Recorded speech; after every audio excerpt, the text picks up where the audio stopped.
Hey everyone, thank you so much for stopping back by. My name is Tia and today is Friday, so happy Fibro Friday. Hope you all are doing well. As you all know, if you've been here before, welcome back. If this is your first time here, welcome.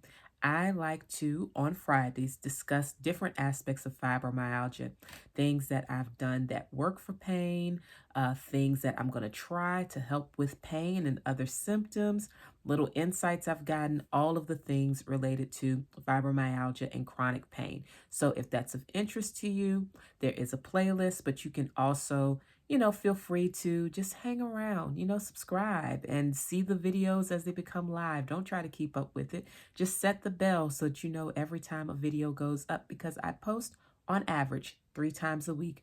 And on Fridays, it is pretty much always Fibro Friday content. So there you go. Now, this is going to be a little bit of a twofer. It is Fibro Friday, but I'm also doing tea time with Tia because I've got a cup of tea here and I need it because I'm slightly congested. And it's because of the seasons. The seasons just do what they want. Spring is pretty much, I love it. It's a beautiful season, but it is absolutely my least favorite for my allergies. But it's wonderful because it means summer's coming and summer is my absolute favorite season. So that being said, this tea is by Badia, Badia. It's their ginger turmeric. Ginger is fabulous for overall health. It's also like anti-inflammatory, as well as turmeric. Turmeric has been studied and has been proven to be an anti-inflammatory herb. And so they're both in this tea. It's delicious. I just added honey, very good flavor, very warming, and it's helping with all of this congestion stuff I've got going on. If you want to know more about how helpful turmeric is, if you are someone who suffers with chronic pain, I will insert a video here overhead for you to check out from a previous Fibro Friday video because I take a turmeric supplement along with occasionally enjoying a tea. So I'm going to take a sip. And now we're going to get into the topic of this video. So recently, one of my favorite vloggers on here, Stephanie Perry, I found out about Stephanie not very long ago, like maybe a month and a half ago. I first came across her content because she was doing a joint video with another vlogger that I follow. And so the other vlogger, by the way, is Glamazini, Rushni over at glamazini.com. So Rushni and Stephanie did a video together and it was great. And Stephanie recently celebrated 100,000 subscribers, which is a wonderful milestone. Congratulations to you, Stephanie.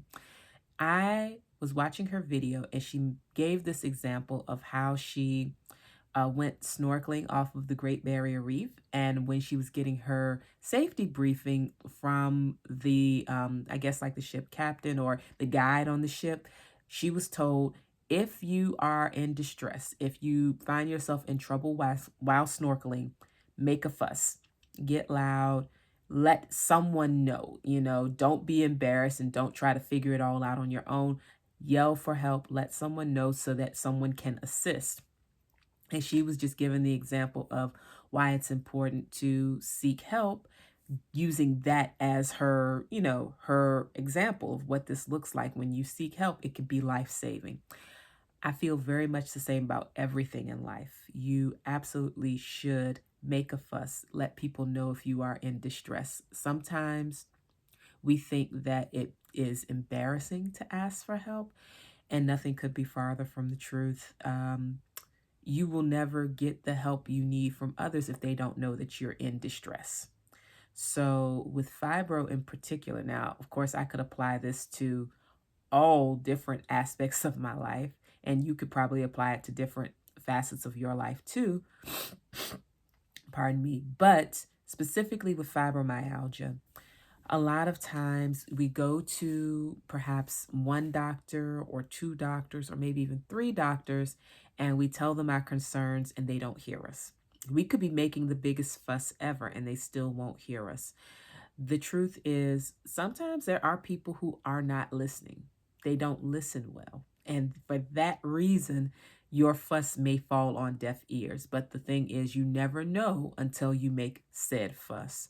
So if you've been struggling to get someone to listen to your concerns with your body, perhaps you haven't been diagnosed with fibro yet, but you suspect you have it, or perhaps you've been diagnosed, but you aren't getting the treatments that you need. You're still having a lot of problems and you're doing the things you're being advised to do, but you're not seeing any relief.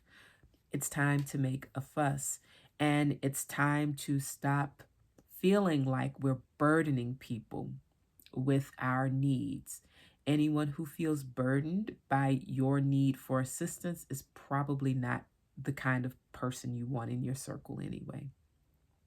This life, we all have some periods where we need assistance.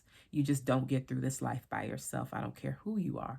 So if you are suffering on your fibromyalgia journey, just know that you need to continue making a fuss so that someone will hear you and help you. If you remain silent about your pain, if you remain silent about your frustration, no one knows what you need and no one can offer you what you need because they don't even know you're in distress. So remember to always share with your doctors, of course, share with family, friends, whoever, because you just don't know who's going to be able to assist you. And if you get the occasional critique, because that is valid too, many people who suffer from fibromyalgia can give a story or two or three where their issue was discounted by someone that they loved or respected, or someone that they just expected to have more empathy or sympathy. We've all had that case. I've had it happen multiple times, medical professionals, family, you name it.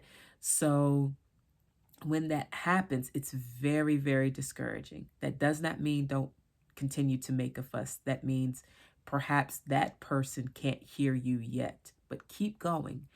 Keep seeking the relief you need, because a life riddled with pain is not the way you want to live. And there are so many ways that you can manage your symptoms available to you, but you can't always connect all of the dots when you're in the throes of the pain and you're in the throes of that confusion that you're feeling.